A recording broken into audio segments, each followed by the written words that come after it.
From stories across the globe to stories here at home, this is the National News Broadcast. A very good evening to you. I'm Sharifa Tahir.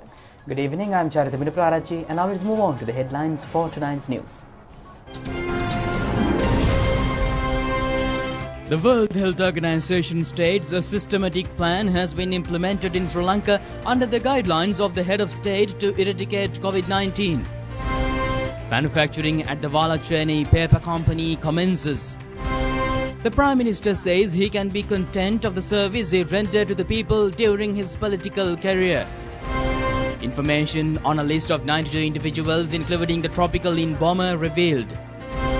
The nation bids farewell to late Minister Thondaman tomorrow. We now move on to stories in detail. The World Health Organization states a systematic plan has been implemented in Sri Lanka under the guidance of the head of state to eradicate COVID-19. The WHO states that it is a commendable situation. These views were expressed during a special interview conducted by Rupavahini with the WHO representative in Sri Lanka, Dr. Razia Pensai. When we consider Sri Lanka, what's the nature of the pandemic here, and what can you say about the level of Sri Lanka? So, WHO characterizes this epidemic in 4 transmission stages. So, stage 1 is when the country does not have any cases. Stage 2 is when there are a few sporadic cases. Stage 3 is when you have clusters of cases, so that you have multiple cases linked to an index case. And stage 4 is community transmission. So Sri Lanka currently is in stage 3, where we have clusters of cases. So these are geographically defined, linked to an index case. And we should strive and do all that we can to contain it at a cluster stage and reach a point where we reduce the number of cases so that we move on the left of the transmission stages and don't move right, which will be a community transmission. We have been able to prevent community transmission thus far and should continue our measures to make sure that we do not enter into the stage of community transmission. However, our preparedness should be of the level that we are able to tackle any surge in cases that would happen moving forward. What can we say about the situation in Sri Lanka? So, as has been repeatedly called by the Director General of the World Health Organization, that the COVID-19 pandemic requires a whole of society and all of government approach led by the head of state. So in Sri Lanka, we are happy to note that the response has been led by the head of state, and we have the president leading the pandemic response, setting up of the presidential task forces initially to look into the health sector response, and very soon had also the socioeconomic task force, as I said, because the pandemic affects both lives and livelihoods. Also, it would be appropriate to mention here that historically Sri Lanka has had a very strong disease surveillance system, and it has been exemplified in the number of diseases, communicable diseases, that Sri Lanka has been able to control, combat, and eliminate, most notably being malaria, measles, polio, just to name a few. This provided a foundation to mount the preparedness and response that was needed for COVID-19. And the government of Sri Lanka and the Ministry of Health took out on these measures early on, even before the first case came in. And subsequently, as the numbers increased, we were able to review, reassess, and recalibrate the response along the way. According to your view, how strong Sri Lanka's health system? Sri Lanka has had a strong primary health care system and has had a universal health coverage for decades now. But what this pandemic has taught us is that it can overwhelm the best of health systems. So while we have a strong foundation in Sri Lanka in terms of our various levels of health care and the universal nature of the health delivery, which is provided free at the point of service delivery at all public sector hospitals, it is important that we continue to build on this foundation so that our health systems are better prepared, they are resilient, and they are sustainable in the face of any future threat. So when we talk of the pandemic or infectious threats, response to this pandemic or infectious threat should not be at the expense of other essential services. So it's very important that we continue to maintain also our essential health services so that people get the services they need at a place that is closer to their homes and at no additional cost. In the meantime, President Gotabaya Rajapaksa also participated in the religious rites conducted at the historic Somavati sacred site at Polannarwar today to invoke blessings on the country and its people. Upon arriving at the Somavati sacred site, the President met with the chief incumbent of the Somavati Rajamahaviharya, Venerable Pahamuneshri Sumangala Thera, and obtained blessings.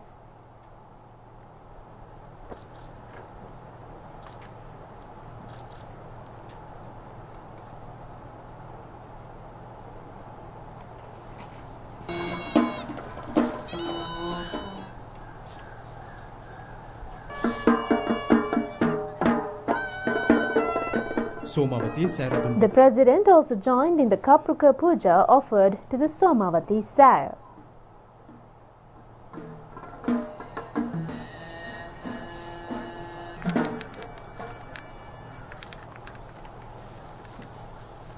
The Somavati sacred site often gets inundated in flood situations. The helicopter terminal that was constructed by the Air Force upon the request of the chief incumbent of the Somavati Rajamahaviharya for relief assistance to be received in such a disaster situation was also declared open by the President. Commander of the Air Force Air Marshal Sumangala Dias also joined in the inauguration. And meanwhile, Prime Minister Mahinda Rajapaksa says when he looks back at the service he rendered to the people during 50 years of his political journey, he can be content in a humble manner. The Prime Minister expressed his views during a tour to Kandy today. The Premier worshipped at the Sri Dalanda Maligav this morning. Thereafter, he responded to questions put forward by journalists.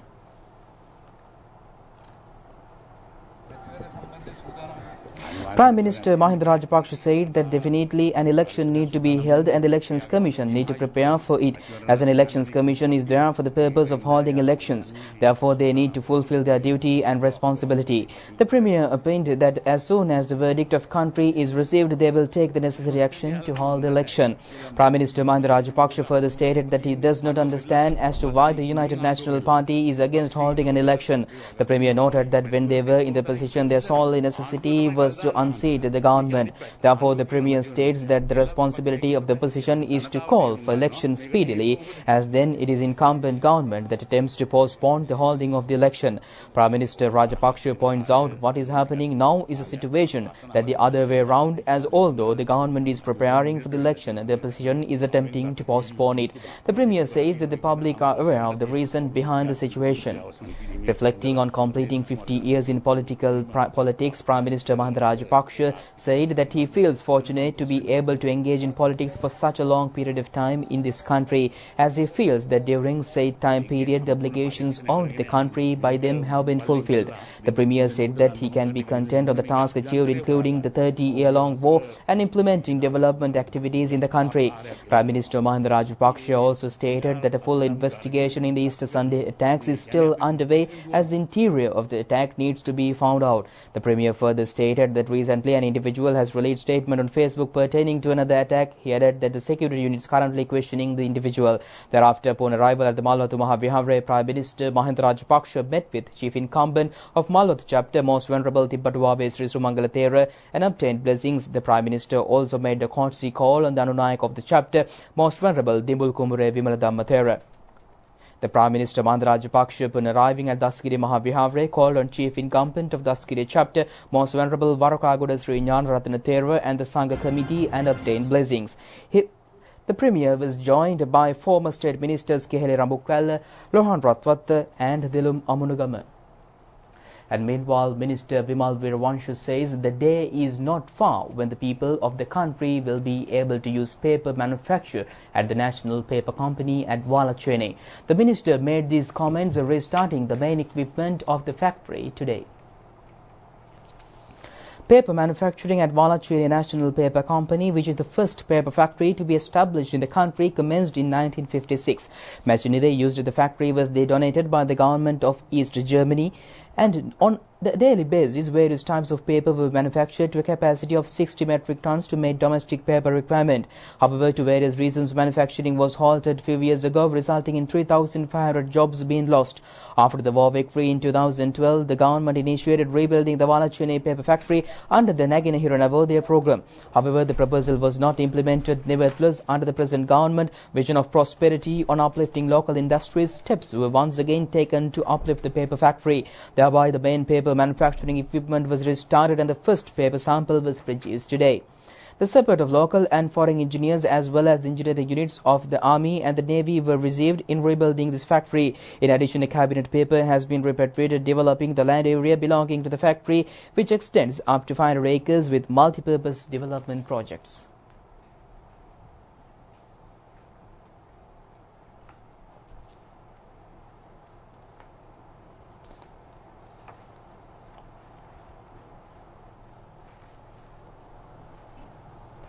The number of fully recovered COVID-19 patients to have been discharged from hospitals currently stands at 781. The number of fully recovered patients exceeds the number of patients undergoing treatment at hospitals, which is 775.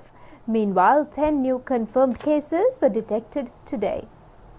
Yesterday, 28 new confirmed cases were detected, out of which 17 were security force personnel, whilst 8 were returnees from Qatar, 2 were returnees from Kuwait and 1 returnee from Russia. Amongst the total number of COVID-19 infected patients reported in the country, 479 are imported cases, which accounts for 38.68%. 775 cases have been reported from amongst security force personnel and those who closely associated with them. This is a percentage of 49.64. Out of the rest of the infected patients, 309 cases have been identified locally and they account for 19.79%. A flight carrying 286 individuals from Melbourne arrived in the country, whilst a flight with 18 individuals from Mumbai also arrived this morning. The returnees were sent for quarantine after a disinfecting process. The Ministry of Foreign Relations states that, taking into consideration the pressure faced by the health sector and the quarantine centres due to the high number of COVID-19 infected patients being reported from amongst returnees from Kuwait, the repatriation of expatriate Sri Lankans will be done in consultation with the COVID-19 task force. Going forward, steps will be taken to conduct PCR tests before flights take off. PCR testing is continuing amongst identified segments of society. Thereby, PCR tests were done at random on several of the fisherfolk attached to the Beruela Fisheries Harbour. A group of 109 individuals who completed their quarantine at the quarantine centre maintained at the Ayurveda Teaching Hospital at Rajagiri ended their quarantine today. They were sent to quarantine upon returning to the island from Japan on the 15th of this month. Curfew, which will be imposed at 10 p.m. today, will be enforced until 4 a.m. on the 1st of June. Meanwhile, curfew enforced in the Nuwara district will also be effective until 4 a.m. on the 1st of June. From the 1st of June to the 3rd of June, curfew will be enforced in all districts from 10 p.m. to 4 a.m. Curfew will be in place in all districts on the 4th and 5th of June. From the 6th of June, curfew will be in place from 10 p.m. to 4 a.m. until further notice. The remains of the late leader of the Ceylon Workers' Congress, Minister Arumugam Thundaman, currently lie at the premises of the Congress Industrial Institute at Kottagala. The remains were brought to Kottagala from the late minister's residence at Vevantotvatta at Ramboda in Kotmale. His demise was caused due to a heart failure. A father of 3, he was 55 years at the time of demise, whilst his 56th birth anniversary fell yesterday.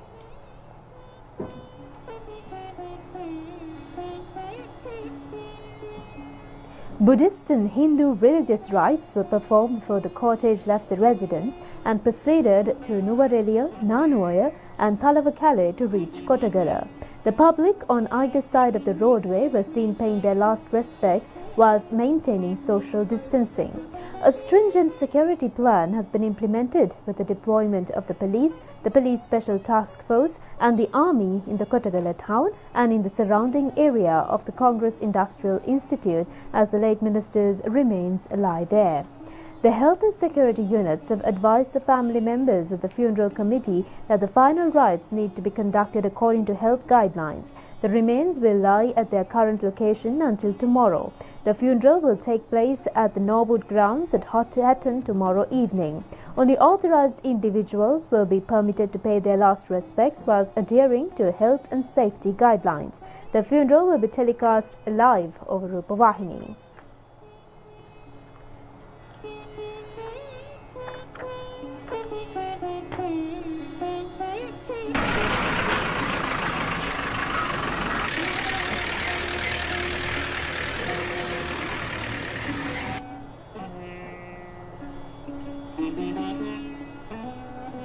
Meanwhile, our correspondent states that since curfew has been imposed in the Nuwara district, the estate sector residents have been unable to pay their last respects to the deceased minister.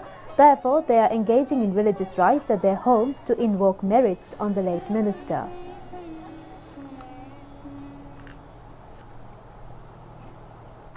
Minister Dr. Bandulu Gunawardena engaged in an observation visit of the Richard D'Souza media village today. The minister said that steps will be taken to rectify the shortcomings of this village speedily.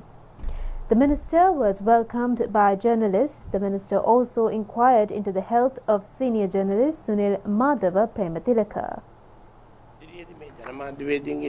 Minister Dr. Bandulu Gunawardena said that there are houses constructed illegally, whilst there are houses that have been constructed by the misuse of the state power through private companies during the past regime, as well as handing over the ownership of state land improperly. The minister said he will look into the possibility of implementing under this government a program in which journalists will be provided with a payment system to build houses. Testifying before the Presidential Commission inquiring into the Easter Sunday attacks, a senior official of the Terrorism Investigation Division revealed that by the year 2017, a list of 92 individuals who are alleging themselves with the belief of the ISIS has been identified, and the list also included the name of Jamil Mohammed, who triggered the explosion at the Tropical Inn Lodge at Dehiwala. At hearing of evidence, it was also revealed that although the Directorate of Military Intelligence had furnished information about extremism, due to no proper coordination, the Terrorism Investigation Division has been unable to reveal further information on them. A senior official of the Terrorism Investigation Division recorded evidence pertaining to this investigation last evening.